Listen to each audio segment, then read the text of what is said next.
And welcome to another episode of Real Dads Lead, where we challenge fathers to lead well in their families, with their wives and their children, and outside in the community. I'm your host, Dwayne Smith, and next to me, as always, is Mr. Matt Hamilton, and we have a special guest today, my son, Kyle Smith. How are you guys doing? I'm doing well. Yeah? I'm doing well as well. Yeah, bear with us. We have two microphones, so just remember that, guys, as you are. If you have something to say, get that mic in front of your face so everyone can hear your beautiful voices. So I have a quick question. If you were, and this is for everyone, anyone listening in the audience, fathers and husbands, there's been there was a whole movie made about it, which was called Hall Pass. Did you guys see that movie? Nope. Probably not something that you would watch. Do you know what it's about? Mm-mm. So Hall Pass, basically, I didn't see the movie either, but a Hall Pass is basically a married couple. I think maybe it can even be just like they don't have to be married, but a couple. With one of the spouses gives a hall pass for infidelity to another spouse. And I was trying to figure out if anybody or what the statistics would be, like how many men or women would take a hall pass to, just sow their wild oats outside of the marriage. And I couldn't find a statistic on it, but there was a lot of information on the benefits and the consequences of the negative consequences of taking a hall pass. The benefits and the negative consequences. Yeah. Well, some people say there's benefits. There's a lot of different things, and we'll probably get into that later in this episode. But what are your initial thoughts on that concept of a hall pass? What do you mean? What are my initial Just thoughts? what are your first thought is? I know what Kyle's going to say. My initial thoughts. You're not asking a question of morality here. Obviously, I think that it's wrong. Yeah, I'm so morality and just anything, whatever comes to your head. Obviously, it's wrong. It's adultery. There's no question about that. And if you're not married, you're fornicating already with the person you're with, and then just adding to that with somebody else. So it's clearly wrong. It's clearly sinful. It's damnable. There's no question about it. I'll say that it is an increasing issue in our society. Not so much it being one way, like one spouse is giving a hall pass to the other spouse, but they're giving a hall pass to each other. Yeah. That's it's like open marriage, right? Right. This concept of we're married, maybe more for legal benefits, but we can be sexually promiscuous with whoever we want, whenever we want. Mm-hmm. And then sometimes we do it, I forget what this term is called, but sometimes we do it together. They go out on group dates and they swap spouses. This is the degradation of our society in that direction is very obvious, and it's very wrong. Yeah. Kyle, any initial thoughts? I know you're not married yet, but Yeah, I'm not married. or in a serious relationship right now. So Nope, not currently. Initial thoughts. I don't know if I could elaborate more than what Matt did, but yeah, initial thoughts were. You think it's crazy, or do you No, I think I do think it's crazy, but I was thinking about like someone like Will Smith and Jada Smith and how that's a very not popular, but very public, open marriage, where swinging couple, and I was thinking, I don't know where the benefit really is in terms of family structure, and I just think brokenness, really, it's not as it's a recipe for disaster. And there's clearly brokenness in that marriage. Oh yeah, for sure. It was public. It showed itself ever since that Will Smith slap. Everyone already knew it ever since the whole August situation when Jada slept with Jaden Smith's, their son's best friend. And Jada kept saying it was an entanglement. And whenever open up and say that, yeah, I slept with August, my son's best friend. And What does that mean, she said entanglement. Will Smith was trying to let, in that interview, the Red Table, I think, I haven't watched it really, but what I've heard, had this, Jada Smith had this Red Table talk, and they talk about, and I think it's kind of like what we're doing right now. It's just, yeah, the Red Table talk was like, it was like Jada, her mom, and her daughter. Mm-hmm. And they all every come once together. in a while, some of the other family would come in, but that was the and discuss multi-generational type discussion type thing. About whatever subject. And this episode in particular, they brought Will Smith. It was just Will Smith and Jada Pinkett Smith on the set, and there's openly talking about this relationship in front of millions and millions of people to watch. And Will was like, "You slept with August," and without really saying it that direct, but pretty direct. And she kept saying it was an entanglement. So what she meant by, she just wouldn't come out and just say it, and so that was pretty much it. But that's my thoughts. Immediately went to that, but also just I don't see the benefit really in it, other than just momentary, like immediate gratification.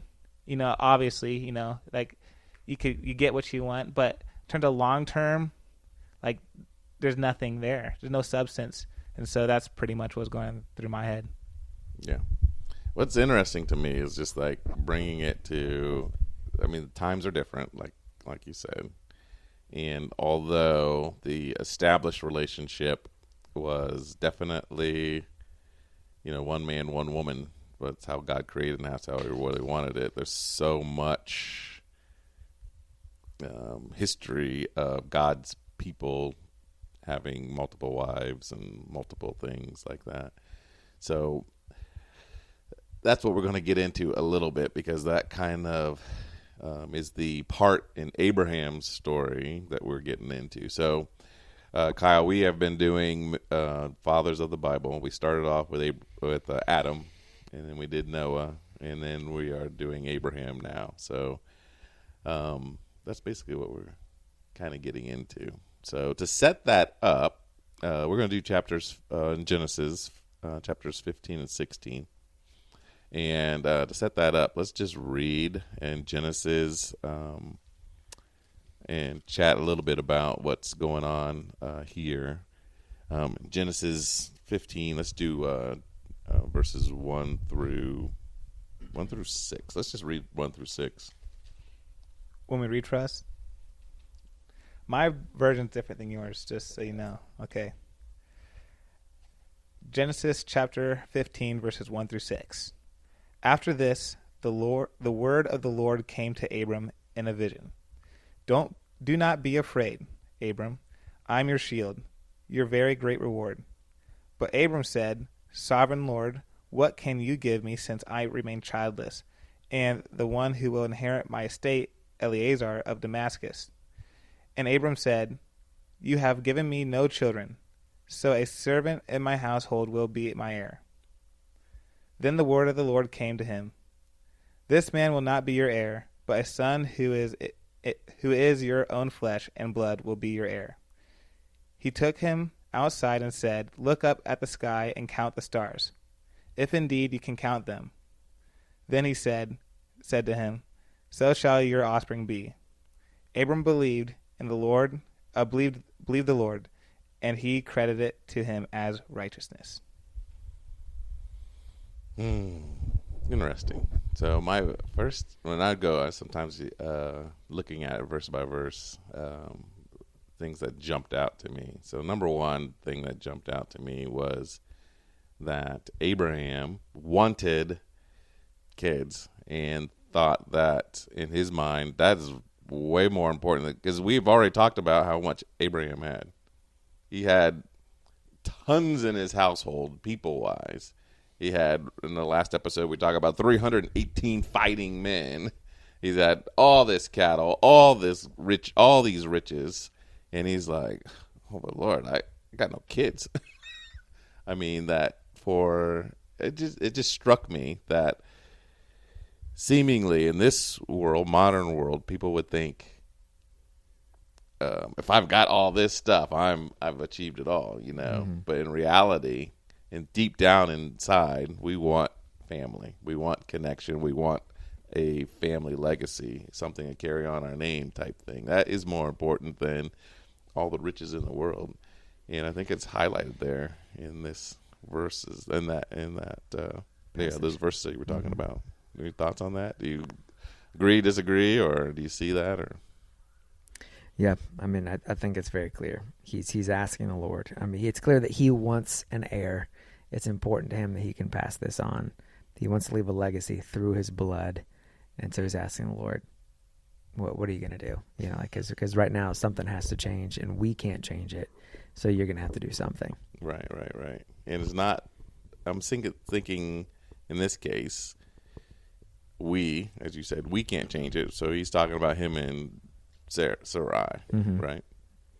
And I just felt like that was a very interesting thing that popped into my head. Like, oh man, he's got all this stuff, but no kids, Mm-hmm. and that's depressing to him. I mean, for him, that was not good. So that's one thought that popped into my head. Another thing that popped in my head, what was verse 1 again? The vision. I was trying to think, you know, I don't know how God speaks to you guys. If it's only just through the word or if it's a thought or whatever, but a vision is very interesting. I don't know exactly what that means. Does your version say the same thing? Verse 1. In a vision. After these things, the word of the Lord came to Abram. Yep, in a vision. In a vision. How do you take that as far as that goes? Anyway. You have any thoughts? Nothing. I haven't really looked up too much, so I'm afraid to speak on it, you know. But there's some times in the Bible where God speaks to people in dreams, and sometimes in the Bible that God speaks to people in visions. And from my understanding, visions are happening, unlike where we're like you're awake during a vision. You're not awake during a dream. So I think that's the difference between the two, but I have nothing really much more to say on that. Do you think that God can still speak to us in those ways? Or Yeah, do you I would never. think that was just the Old Testament? He doesn't speak now. Jesus has come, and we have the Holy Spirit. He doesn't speak to us that way. Well, I would never want to limit what God can and cannot do, and what He will not do. So, yes, I think He can, and He might do that to this day. I haven't personally experienced a vision in the way that I am currently conceptualizing the word vision right now, but maybe I have, and I just would use a different word, or maybe I haven't, but I just because I haven't or I haven't known anyone who else has doesn't mean He doesn't. Like, I can't just. It'll be hard for me to limit God in that way and what He can and how He chooses to reveal Himself to His people. Yeah. The hardest part is thinking whether or not it is God talking to you or if it's just a vision or a dream. Mm-hmm. But I do remember one time, Kyle, when you were struggling to figure out if you wanted to go to school at Grace College or at Eastern Michigan, and you were like, I don't know, either way, I don't know. And then you came down one day and said, I'm going to Grace. And I said, why? He said, I had a dream that I was at Grace, and so I'm going to Grace. Do you remember that? No, because I don't, to be honest, because I hear you tell this story to a lot of people, but I don't ever. Well, my recollections of what happened was a little bit different. I do remember coming down and talking to you, and what made my decision was I was just like, they're both good for different reasons. One's a public school, one's a private school. One, I get to learn about, say, a field of psychology, in a God-honoring institution, and one that's not as much, or at all really. So, but I'd also be challenged to grow in ways that I don't think I would have if I went to Grace versus Eastern Michigan. So I didn't really know, and so I remember going downstairs and asking you, I was like, Dad, what do you think you should think I should go to? And you, at least in terms of athletics, and also in terms of how I was treated at Grace and how I seemed to be more like wanted. He said, I would like to, like, I'm not going to make the decision for you. He never said that. He never said, I would like to go to this institution, but you said, I like Grace. And so that for me was like the deciding factor, because I was really split. I didn't know which one I was going to, but that's what I remember. But that could have happened. I don't remember. Yeah. So I would say a couple things about the dream vision thing. I totally think that it still happens. Okay. Now, there are on the mission field multiple accounts of it. I know one story, for example, I'll give two, of a woman in Indonesia who had a dream, and she sees these, I think it was like 4 or 5 white missionary men coming down the river on a boat the following day. And they had felt like the Lord was leading them to take Bibles down this river and distribute them to different tribal groups off the river. And so they were heading down, and this older woman, comes tearing down the pathway towards the boat, and she's screaming for them to come over. And she tells them that the night before, God spoke to her in a dream and told them that 4 or 5 men with white faces would be coming in a boat, and they had a book for her to read. And so when she sees these 4 white faces coming down she's like, that must have been from God, right? You're right. And they had books, and they gave her a Bible in her language. So I totally think that happens. There was a Muslim man that we had encountered from the Congo when we were in Nepal. He was a refugee, and he had a vision, so he was awake. And in this vision, Jesus appeared to him and told him that he was the way, the truth, and the life, and that Islam was not correct, essentially. And that ended up leading him to Christ, ultimately. And visions like that happen all the time. I mean, I want to say all the time. It's very common, increasingly common, at least increasingly reported in the Muslim world. And I personally experienced or was connected to that story. Right. So, yeah, I totally think it happens. I've had dreams where I really do think that they were from the Lord, and I've recorded them myself. But the vast majority of dreams have nothing to do with that. Yeah, I'm trying to figure out or think through if I've had any dreams like that. I've had like I feel like they're inspirations from God, and things. I don't want to give myself credit for certain things that happen, or thoughts that come into my mind, and I'll have a thought, or like, this is the direction I need to go, or this is what I need to be doing, and it's almost like the Holy Spirit prompting. But is that the similar thing as because generally it's when I'm sleeping and I wake up thinking, oh, it's the Holy Spirit prompting, or is it, which is probably the same as a vision in that time, I don't know, or a dream at that time. So. Yeah, but in this passage, it doesn't tell us what exactly that looked like or felt like or where he was. And Right. But it was a vision, which, to your point, he was awake. Right. And in the vision, the Lord speaks to him. Yeah. And he has this conversation with God. Yeah. Pretty cool. Yeah. I think. Verse 6 was talking about how he believed God, and it was credited to him as righteousness. So I kind of want to just remember that verse. He believed God. Like, when you believe God is going to do something, what is it in your heart, in your being, that trust? Because that's the trusting factor, right? That it is going to happen. If you believe something's going to happen, how long do people go before they're like, okay, this is not going to happen? Maybe my belief was wrong. You understand that idea? Maybe restate it. Like, if you think this is what the Lord wants, and then you doubt, like, well, maybe I was just, maybe I didn't understand it properly, or maybe it's... Was that really a vision in Abraham's case? Yeah. Right, because time has passed. Still hasn't happened. Right. Yeah. So he's second-guessing his encounter with the Lord. So just remember that as we proceed on this. So is there anything else in that chapter 15? Those are the things since this is a dad-father podcast, husband father podcast that was the things in this chapter that kind of stood out to me and most relevant. I got one thing to say. I know.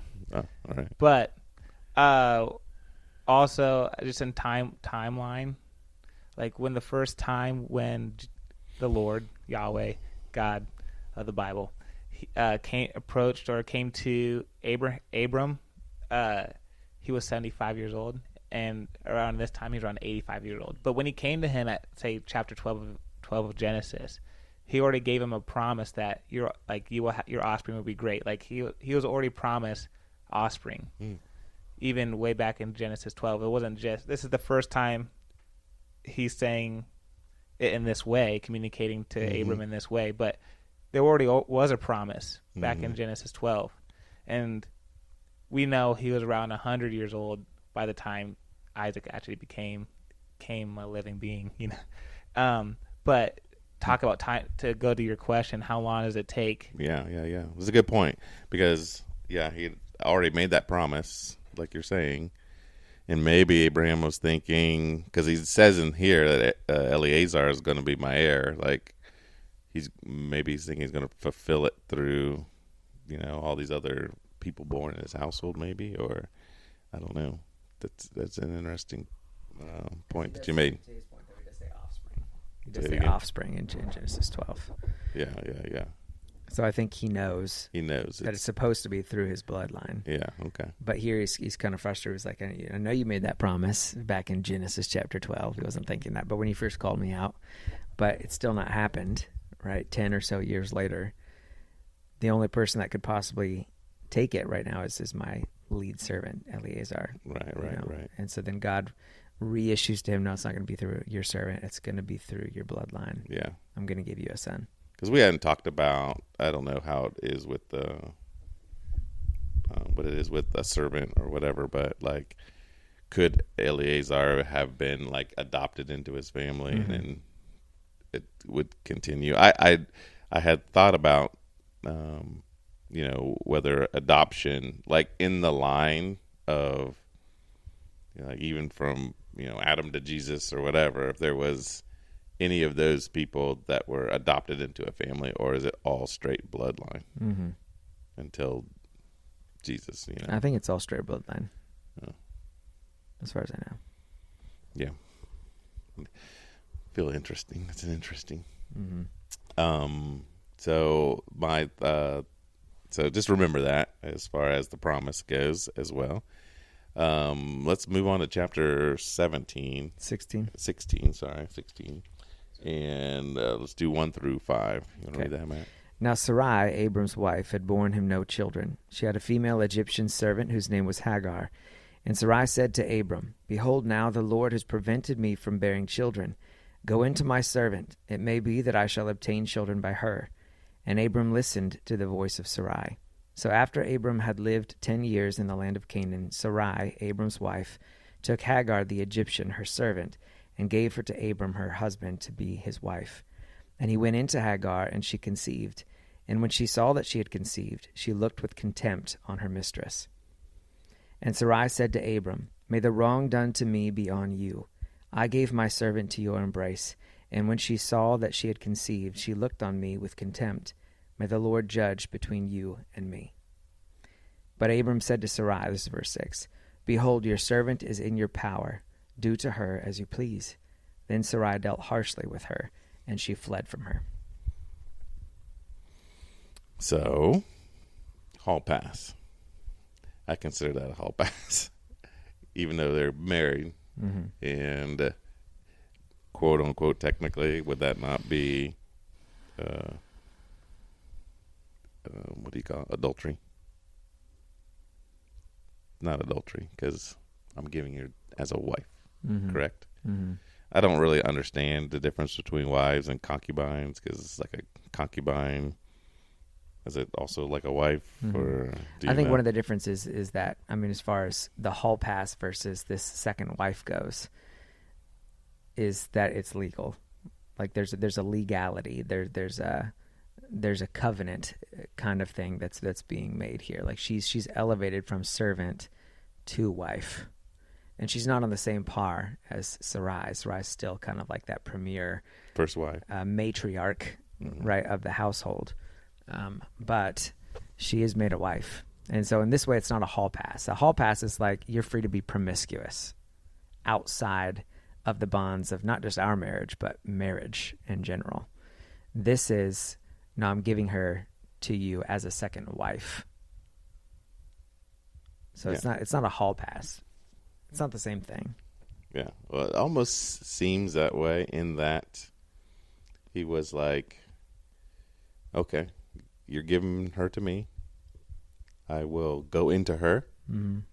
Then you can do whatever you want with her. I mean, she was upset. You're like, well, she's your servant. Do whatever you want with her. Mm-hmm. To me, it's almost like, yes, she's your wife. So, but you're like, is she my wife primarily, or is she your servant primarily? Mm-hmm. If his thing was, yeah, she's my wife. Don't. Yeah. So it seems. So one of the footnotes down here says that when it says that Abram listened to the voice of Sarai, it's actually a Hebrew idiom there, and it implies that he not listened as in like eagerly, like sure, I'll do that, but that he obeyed her when she should have been obeying him. So he kind of like, it was a point of weakness where not for his sexual sin necessarily, his sexual desire, but to please her. And that's interesting too, because when you go back to Genesis and it says that your desire shall be for your husband, but he will rule over you. Several Hebrew scholars that I've listened to have said that implies when it says that your desire shall be for him, it means your desire will be to rule over him. So there's going to be this conflict now because of the fall. And so you might be seeing a bit of that here. So Abraham listened means he obeyed his wife when he shouldn't have obeyed his wife, right? And then afterwards, it seems out of continued fear or desire just to please Sarai, happy wife, happy life kind of a thing, maybe he says, she's your servant, do with her as you please, because he'd rather that happen than have to deal with this tension right here. I have a rebuttal to that, but before that, do you have anything, Kyle, that... Yeah, I think one thing that I think is really helpful, at least understanding what I think the significance of what's happening here, is to go back to, say, Genesis 3 again, and talking about these, what the Bible Project would say, hyperlinks. And you see like themes where in that case, in Genesis 3, they saw what was good and took from the tree, and they listened to the serpent. And then so that they could determine what's good, right and wrong, tov and ra in their own eyes. And here you could see that playing out again. The sin of Adam and Eve, the sin of everyone else, and everyone in human history. And they do this hyperlinking throughout. You could see it in the Noah narrative. You could see it now again here many times in this Abrahamic narrative. This is just another case where you see Abram listen to his wife, and Sarai, his wife, took her Egyptian slave Hagar and gave it to her husband to be his wife. It's very similar to the language you see with the fruit. Yeah, let me read that real fast. So in Genesis 3, it says, she took of its fruit and ate, and she also gave some to her husband. And it's almost verbatim. Yeah, you can see the parallels. And when you're talking about the reason why the whole sin in the garden, just knowing, so I could know good from evil, distinguished from tov and ra. Later on, they say, your slave is in your hands. Do with whatever you think is best, or in the Hebrew, I think is tov, what is good in your eyes. Mm-hmm. And so this is and so what is good in Sarai's eyes is to mistreat Hagar, her servant, their servant. And I don't think any of this is like prescriptive and like everyone did something wrong here. And we talked about a little bit before the podcast, who's responsible. And if I want to go back to the Genesis narrative, who's responsible for what happened, the sin? Adam or Eve? You know, it was Adam's responsibility to take care of Eve in that situation, and he didn't. But Eve is still responsible for also eating the fruit. They're both responsible. And so I don't want to pin it down on one or the other, but I do think even in this case, they're both responsible for this, for what happened here, the sin they placed on Hagar. Abram was supposed to protect his wife and listen to God, not his wife, where now he's listening to his wife and not to God, where he said just the chapter before, I will give you, like, through Sarai, you would have a child through Sarai. And, but yeah, he's it did it say through Sarai? I don't think it did. Not in this chapter anyway. This, that you will have offspring. And it'll be it will. Sarai. I think in this chapter 16, he said he will, but not, I guess not in 15. But this is, I guess this whole thing is taking the means into their own hands and not letting God do the work. You know, because we don't have no heir. Abram, take our servant Hagar and have a child, because if God's not going to do it, we're going to do it on our own. Like, right. And so, but yeah, those are just my immediate thoughts on. Something else after that. Those are really good thoughts. I think that the parallel to Adam and Eve is so strong here. It's meant to be seen for sure, and probably is more easily seen in the Hebrew than it is in the English. But throughout Scripture, Egypt is actually a picture of sin. Mm-hmm. And so that she is Egyptian. She is the forbidden fruit here. And so, again, she reaches out and takes her servant, just as Eve reached out and took the fruit. She takes her Egyptian servant. She reaches out and takes the forbidden fruit, right? Gives it to her husband. Sarai gives her to her husband, the forbidden fruit. And so the fact that Hagar here is a parallel to the forbidden fruit also is, I think, provides great strength to the argument that God is saying here with subtlety, definitely in the English, but probably less in the Hebrew, that it was not God's will for him to take a second wife. Mm-hmm. And even the first time that you see polygamy taking place, which is with Lamech in Genesis chapter 5, it's not presented favorably, you know. So just because God doesn't come out and say, especially in a narrative, that he shouldn't have done this or that, doesn't mean that he's for it or he's, you know, permissive towards it, you know, favorably, like, you know, he's neutral in the position. Again, I think the language shows that he's actually not for it. She's the forbidden fruit here. And then just as it causes strife in Adam and Eve's relationship, so it causes strife between Abram's and Sarai's. Mm-hmm. And just as there's tremendous repercussions for taking that forbidden fruit, there's tremendous repercussions for Abram and Sarai as well, because the descendants of Ishmael, Hagar's son, are at war, right, with Abram's children, right, and a thorn in their flesh for generations and generations. Right? Sarai's children. They're both his children. Of Sarai's children. Yeah, right. Hagar's child, Ishmael, his descendants and Isaac's descendants, they're at war with one another. Right. And that's the same, too, with Cain and Abel. You've got the descendants of Cain. You've got the descendants. There's so many parallels. Yeah.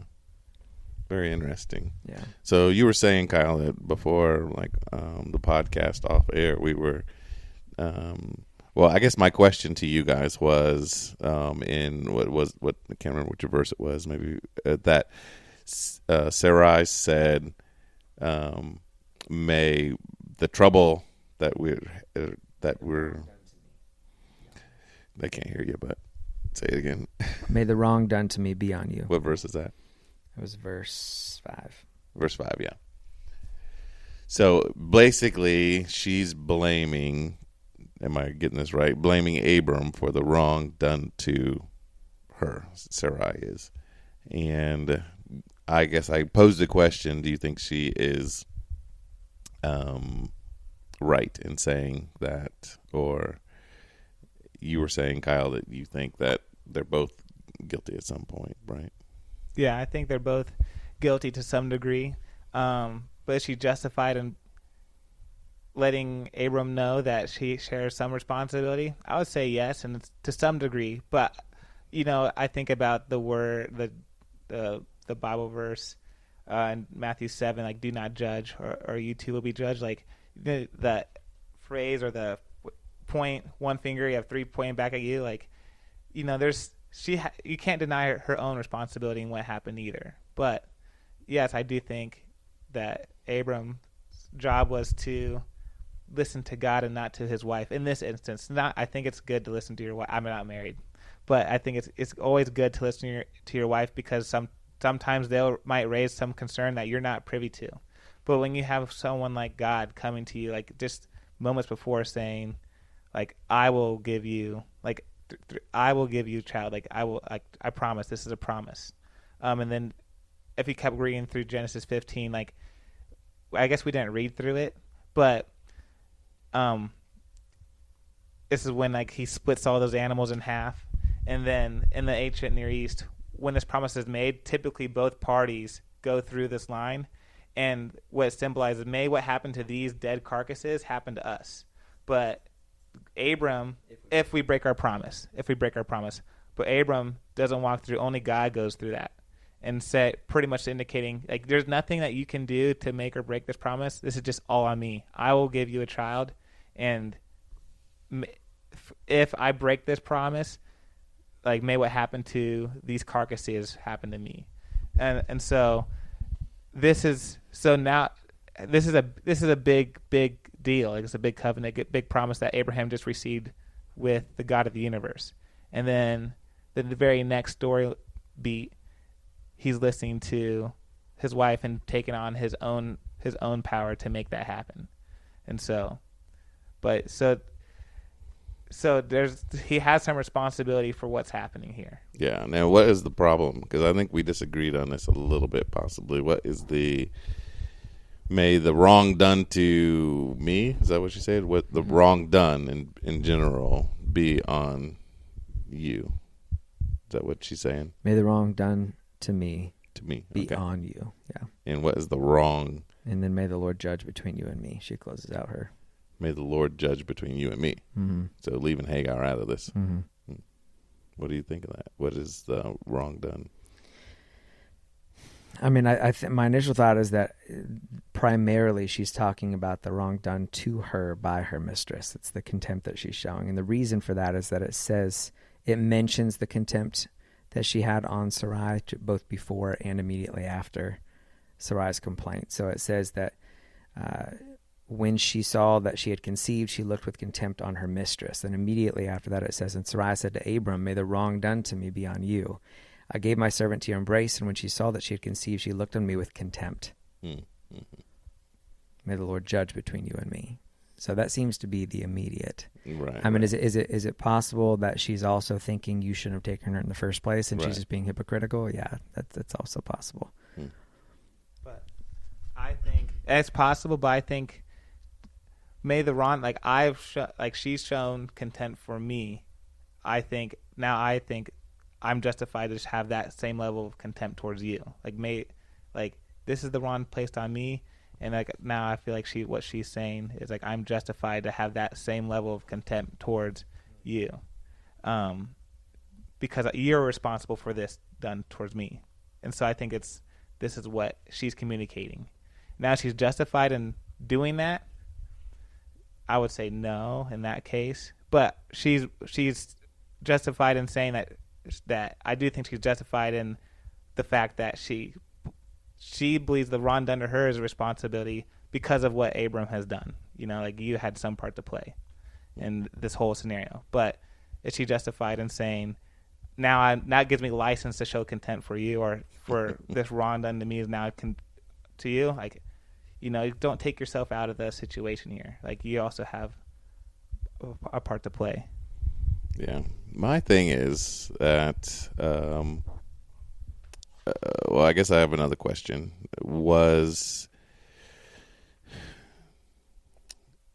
She had given Hagar to Abram so that she could be the mother of Abram's child. Mm-hmm. So in that time, is that how it works? Like, I know that, you know, later when we get to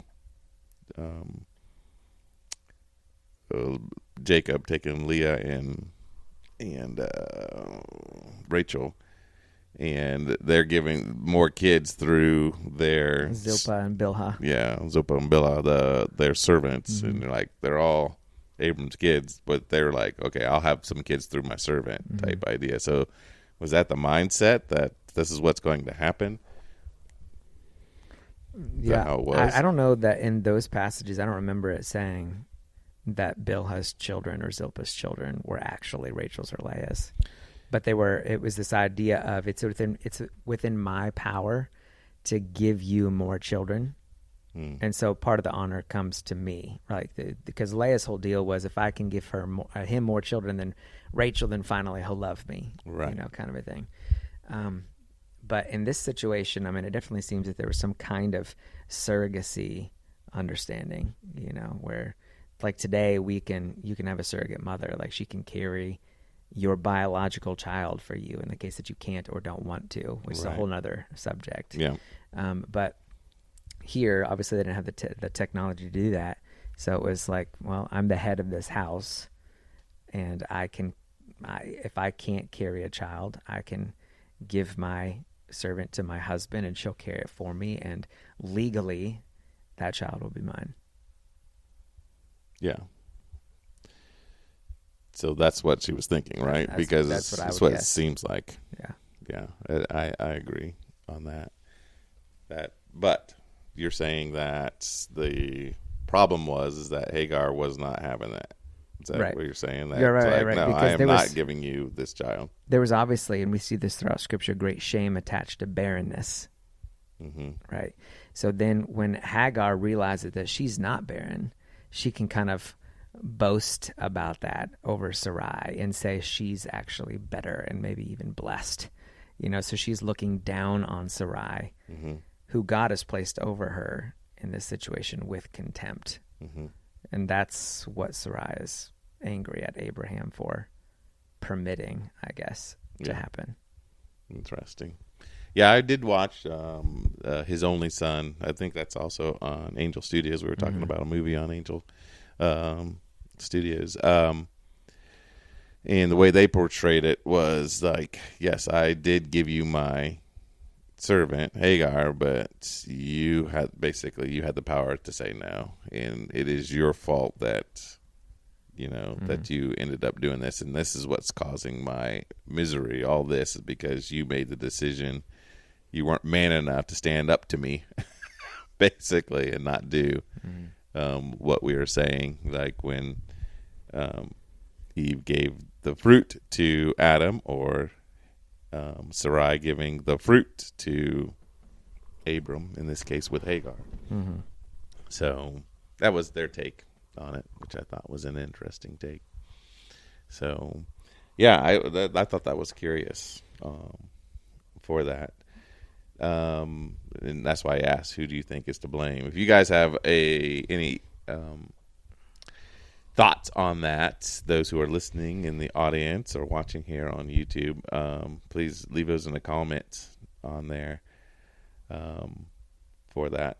The other thing I thought was, because Abram was, I don't know, what we just talked about as far as Abram dismissing, like, his wife. I mean, he's legally married, right, to Hagar. And he's dismissing his wife, like, telling Sarah, hey, whatever pleases you, do it to your servant. I mean, whatever makes you happy, like you're saying. But, and then you guys were saying, happy life, happy wife, happy life. And, however, not too long ago, they were going into a country, and Abram is like, hey, say you're my sister. Let them I mean, he was like, it's all about me. It's like, I'm not worried about you, Sarai. I'm ready to just give you to whoever, and so I can protect me. I don't want them to kill me because of you, type idea. So it just seems like he didn't truly have, I don't know, that protective thing for his wives, that protective character for his wives. Yeah, that may be. I think that during that episode, I had mentioned that it was possible. We just don't have enough information. It's kind of like those math problems in school where it's like solve this math problem, and a potential answer is there's not enough information to solve this math problem. I think that could be it, and I would be interested to hear like what ancient Jews taught about this, like how they read it, primarily because they have access to the Hebrew. But I think that it's possible that similar to his having faith that God could raise Isaac from the dead, and therefore he wasn't afraid to take him to the sacrifice because he knew that God had promised a line through Isaac, so he thought he could raise him from the dead, so I'm going to go ahead and do this. Maybe there was some kind of similar process as well where he had promised that through he and Sarai, all the nations of the world were going to be blessed. And so this is purely his strategy to say, okay, Lord, it's on you. You've promised, so this is how I'm going to protect myself here, and I'm going to trust you to protect my wife. It's possible. I don't know. I think that we can't look too deeply into it. Yeah. But the counterpart to that would be if he can trust the Lord to protect his wife, then he can trust the Lord to protect him. All right. No, it's totally true. I'm not saying that it was the best option. Yeah. I'm not saying God led him to do that. I'm saying he could have gone either way potentially. He could have said, this is my game plan, and God's just going to protect her. And that's what he was thinking was going to happen. But he could have equally gone in and said, look, I'm going to say that you're my wife because you are, and we're just going to trust the Lord to protect. Right. Exactly. But Lord used his less than ideal way. He ran with it, and he protected her anyway. Yeah, and he gave him lots of riches afterwards. Right, yeah. Interesting to that point then, like going back to the idea of a hall pass, I guess, and the idea of taking matters into your own hands. A lot of people, just looking at some of the research or whatever, the reasons that people offer hall passes is that they're not happy or they're not fulfilled or they're not. And in this case, Abram wasn't fulfilled because he didn't have an heir. He didn't have something. So being able to try and fulfill that himself rather than trusting in God, it's almost like seems like a pattern of, non-trust. I believe. So going back to that verse in chapter 15, when I said, let's just remember it. It said that Abram believed God, and it was credited to him as righteousness, right? How much belief do you have to have for it to be credited to you as righteousness when there's doubt that comes in? Do you understand what I'm saying? Mm-hmm. And I think that happens to all of us. Like, I believe this is what's going to happen, but then there's times where like, You're not talking about for salvation. You're just talking about... No, just things in life. Like, God has made promises to us as far as he will take care of us. Mm-hmm. He will provide for us. And then when you're going through something, it's like, how in the world am I going to pay these bills or do whatever? And it's almost like you're like, I got to try and do things my own way. Mm-hmm. Some people do it criminally. Some people do it different ways. Some people go begging. Some people do all kinds of different things and don't wait on the Lord. But I don't know. Yeah. Initial thoughts on that? Anything? I have a couple thoughts. One is, it's like, just to understand your thoughts, like, what does it mean to wait on the Lord? Because I don't think that exudes, I don't know if that's the right word, human agency, where in like the cases that you brought up, it's like you're out of no more job, resources, you're out of resources. Now what can I do to make things happen? Now the wait on the Lord doesn't mean am I sit back, fold my hands, and do nothing. Like, he's just going to drop something into like there's some, like, you have some responsibility to act and move in the world. So in Abraham's case, though, in Sarai's case, wait on the Lord to make her not barren, not she's barren to make her not barren. Is that right? I'm saying it right? It sounds weird to make her not barren. It does look more but like it's just to like, wait. what do I need to wait there, or let's take it matters into my own hands? I have to do my human agency now, or I think it looks more like looks like we're just going to have to wait in that case. But to get back to your other question, how I think about the story when Jesus says, or when the man, I think it's the paralytic, the paraplegic, I don't know what the word is, but comes to Jesus and says, do you believe?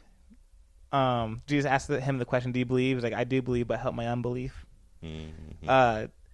Another thing that comes to my mind is, I don't know who wrote it, but I heard Tim Mackey talk about it in an interview he had with Vox. Is interesting. But there's times where he believes, but there's times where he has struggles to believe. So he says that same thing, Lord, I believe, but help my unbelief.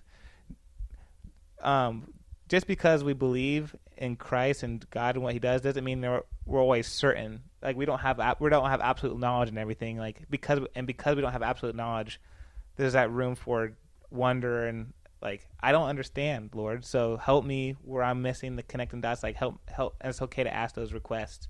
And so because Abram doesn't know that this is year 75, this promises were made. 85, this new promise is being made. It'll be another 15 years till the promise is honored. And so, and he wouldn't know that. Like if you could tell Abraham back then, he's like, yeah, just wait another 15 years. But 15 years, he has no conception of like, I'm going to have to be waiting all that much longer. And so, but for what it was, he believed then.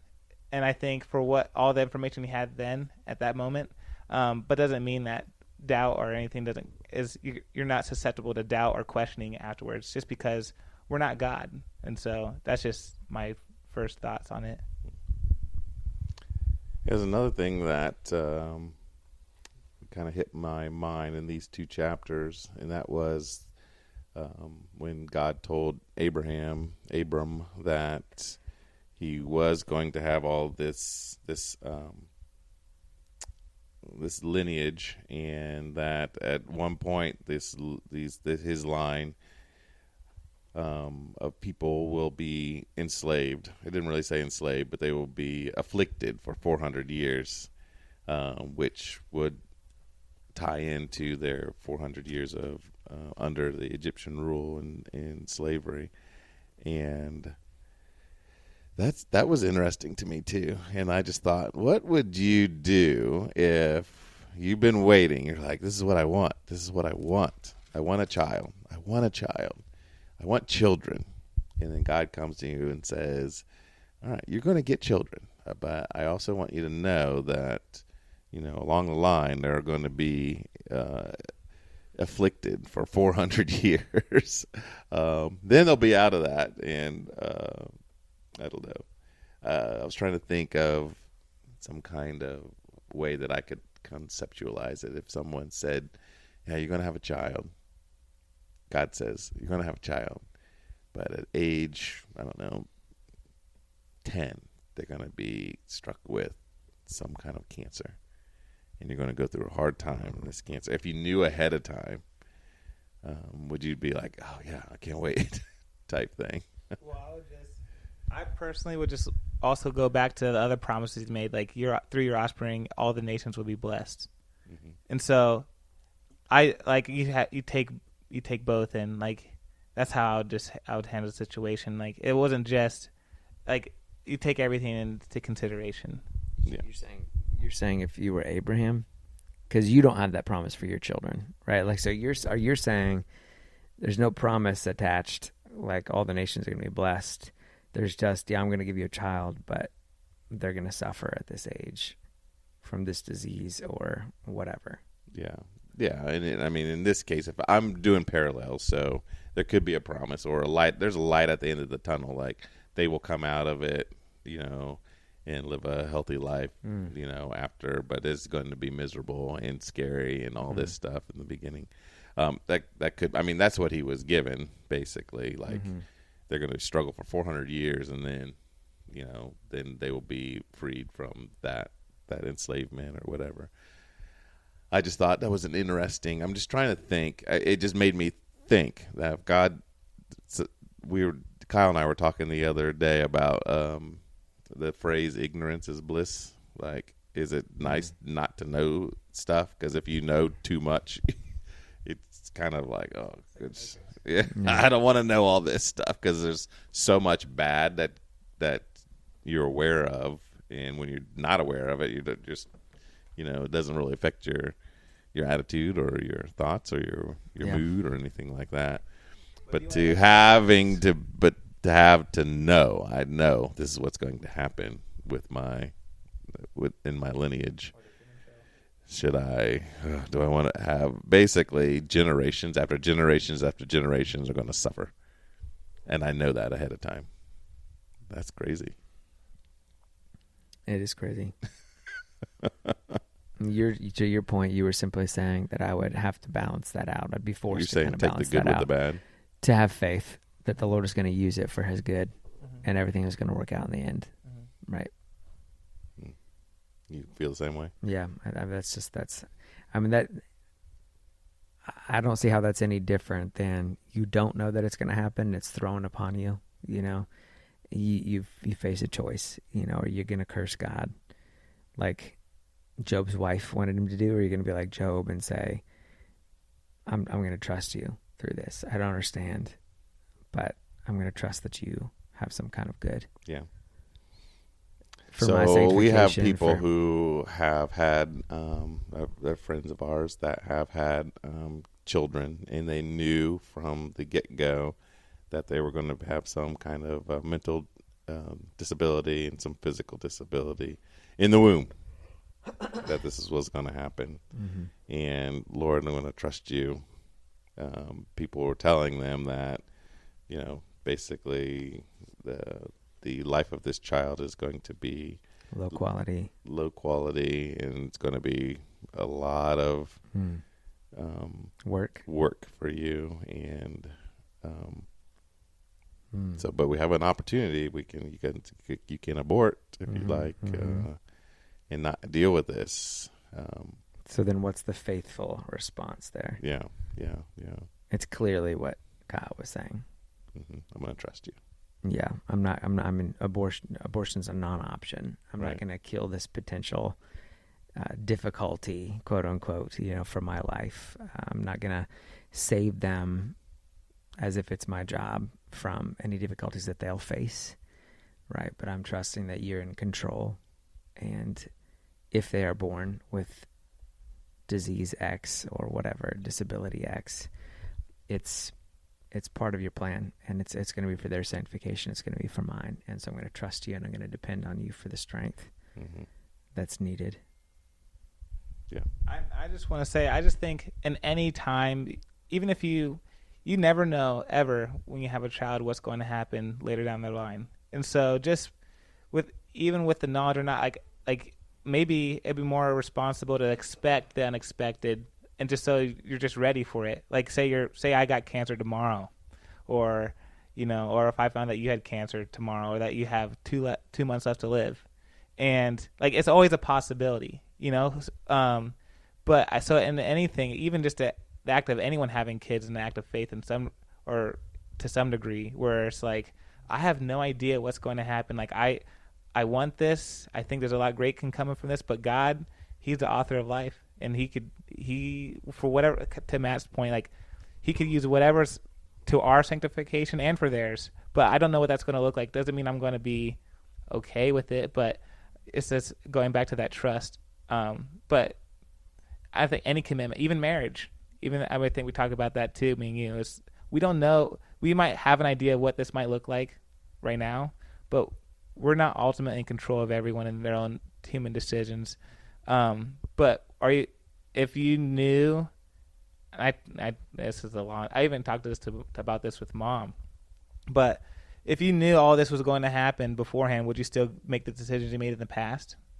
And that's a really crazy question now, because hindsight's 20/20, but it's just, that's just life. You don't know, and you just gotta trust God. There may be some fathers, some dads out there who may be going through something like this, something where a doctor is telling you that the quality of life may be not what you're expecting, or that you are basically signing up to lifelong caretaking for a child. Some of you may have children who are, experiencing this right now, may have children that are in special needs or have some kind of health conditions that you are in that right now. And I guess we would just encourage you that you are, our heart goes out because I personally have a special needs child as well, and there is a lot of care that goes into that. But our heart goes out to you and just want to encourage you and strengthen you in that God is in control, and He definitely has a plan, and it will use your children for His glory. So that's just a shout out to those fathers who are listening that may need to hear that word right now. So any other things about these two chapters, or anything that highlighted that stood out to you that you want to highlight? Well, I just like how Matt brought in Job and as an example, what, like, in terms of like how would you respond if the worst did happening without even knowing that would be a thing, I think Job's a good example of like what it looks like to wrestle with God, but also to be faithful in that wrestling. Yeah, good point. Anything else? Well, let's conclude this episode. Thank you guys for joining us, and always remember that real dads lead.